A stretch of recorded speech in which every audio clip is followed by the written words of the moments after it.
Anyways po, ako si Kuya Jesse, ang inyong tour guide. Then inside of the cave, maraming rock formation ito na po na ito. So yung shape niya parang si Mama Mary po. Yung shape ng bato. Ito, sir. Itong inano ng pinupoint natin itong flashlight. Oo. So focus tayo dun sa pinakagitna, parang yung mukha niya, katawan, tapos yung mahabang gamit. So natural form po siya, it formed because of the water po. So papansin natin habang nasa loob tayo ng cave, maraming pumapatak na tubig. Ito, sir, ba't wala akong pumapatak? So right now, summer, one reason, kasi summer po. Pero during rainy season, as in, dyan pa lang po sa entrance, makikita natin meron. Pero hindi siya totally umuulan dito sa loob. Kasi that is why allowed pa rin mag-explore dito sa loob during rainy season. Ito, sir, ito, stalactite. Yung sa baba. Tama na. Stalactite po sa taas. Asa? Stalagmite sa baba. Nabaliktad yun. Actually, may key letter siya. Stalactite, C, ceiling, stalagmite, G, ground. Okay.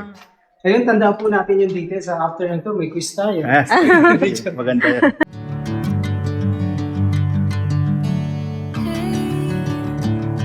Never the same. Never you calling my name. I'm taking my sweet time.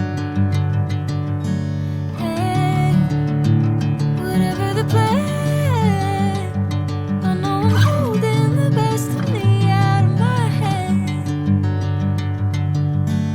I know you always. Naipot. Ay, literal. I mean, Wala naman.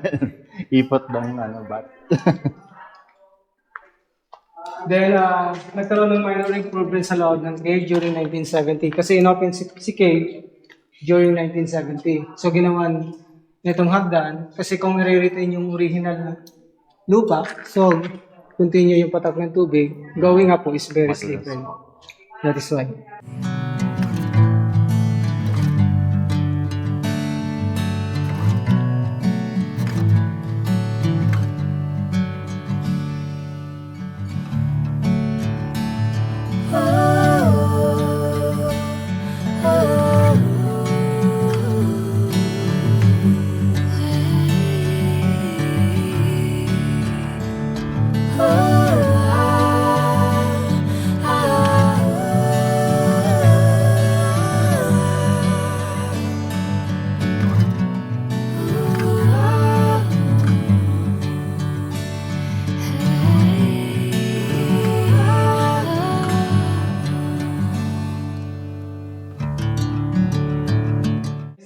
Nala po yun patalsas na. Pag-akyat po natin dito, so makikita natin kung gaano kalawak ang cave. Ayan pa. That is why, aside from being a tourist spot po, the cave serve as evacuation center during super typhoons po. So kahit yung mga nagdaang super typhoon po. Ginamit ko, sir. Yes po. And yung pinakahuli, I mean, the super typhoon Rimen, kasi yun ang pinakalas na tumamang super typhoon sa Bicol region, that was 2006. So there were about more than 20 families inside of the cave. Dito mismo, sir, sila. Most of them nandun may platform po dyan sa taas later. Pero this way muna tayo. Kasi yun nga, apat yung opening ng cave. Doon, sir, may liwanag doon. That's the third opening pa. Oh. Diyan may daan pa dyan, sir. Yes po, that's the opening facing Mayong Volcano, overlooking. So hopefully magpakita siya. Into golden sunlight. If I'm going with you, I know we'll get to the other side. Sinking in, I know this feels right. Catching a breeze, love moving through me like a wildfire, like a wildfire.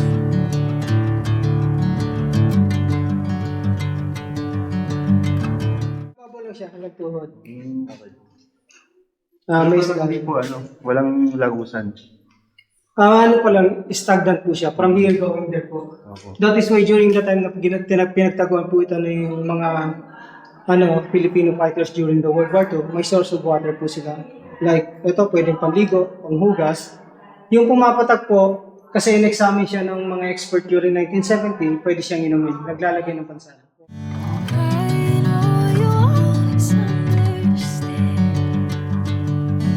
Bring me into golden sunlight. If I'm going with you, I know we'll get to the other side. Sinking in, I know this feels right. Catching a breeze, love, Watch your steps po. like a wildfire.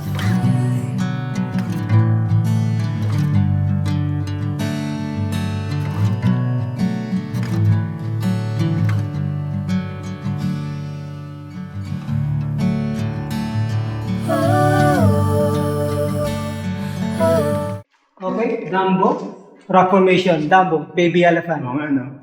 Ayun. no?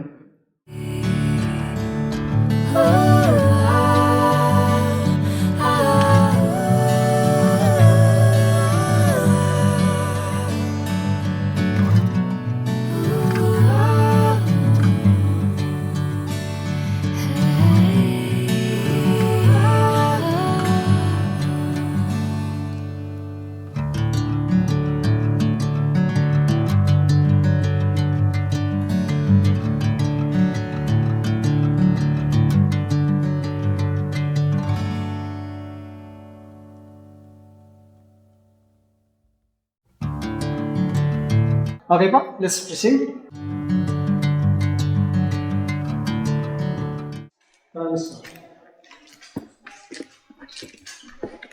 And then, mga baby stalactites, nag-start na sila mag-form or mag-grow.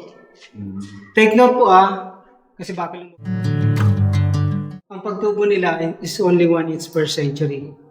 Imagine po kung gaano nakatanda yung cave. Stalactites. So yung mga kulay puti, mga crystal po sila. Papansin po din natin, nandun talaga yung presence ng water. Which is, water is the reason why the stone is still growing. May ano yun, sir, yung parang patay na, ganun. Buhay na. Actually, dito sa part sa cave na to, wala po. Kasi may presence ng mga punong kahoy sa taas. Ang ano po ng mga expert, kapag totally nawala yung mga puno sa taas, then yun po yung rason para, kumbaga hindi na, or yun nga, patay na yung mga bato, then hihina siya, then eventually magko-collapse si cave. Pero right now, very strong po siya. That is why kahit may mga nararamdaman kami lindol sa lugar, Kapag nag-connect yung ano, stalagmite. yun nga lang matagal talaga. Sino? So yun nga lang, hindi ko po nire-recommend na i-touch siya because may mga presence ng pupo ng bats. Okay. So hindi ko sigurado about the bacteria. Yung hipot na.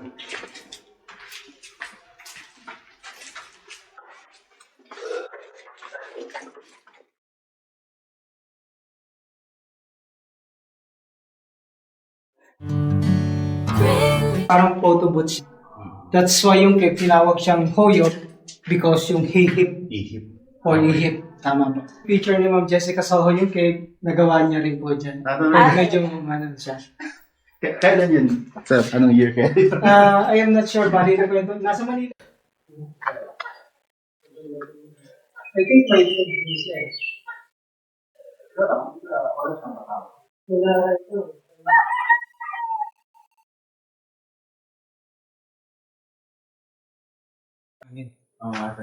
Although may amoy ng ano ng mga bats, pero hindi siya ma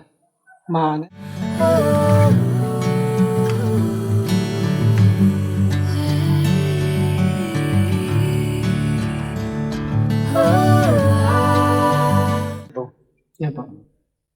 Kala ko bungo. So, during that time, may mga naukay sila. Welcome siya. Wini-welcome ni management, whatever the religion or... Yan. Ay, ganun, no? Galing, eh.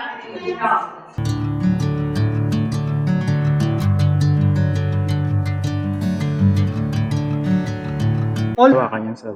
Bawal pa. Kasi ang nagiging reaction niya, kasi yung kamay...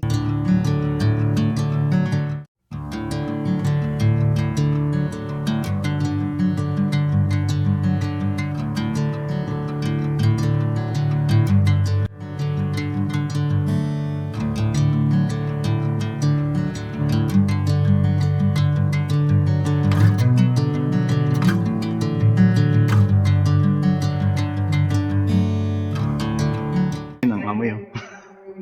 Which is is some farmers po kinokolect yan, ginagawang organic fertilizer.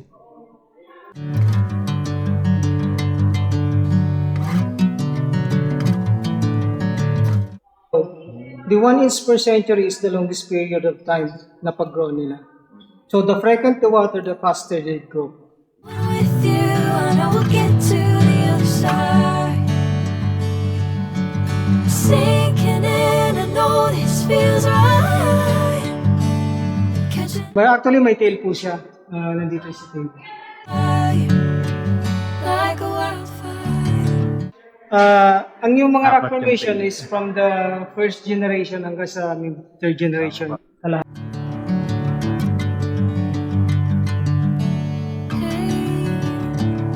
Never the same. Never you calling my name. I'm taking my sweet time. Hey, whatever the plan. So yan po isa pang indication na may tubig dagat. I know you always understand. Bring me into golden sunlight. If I'm going with you, I know we'll get to the other side. Okay na? And I know this feels right. Catching a breeze, love.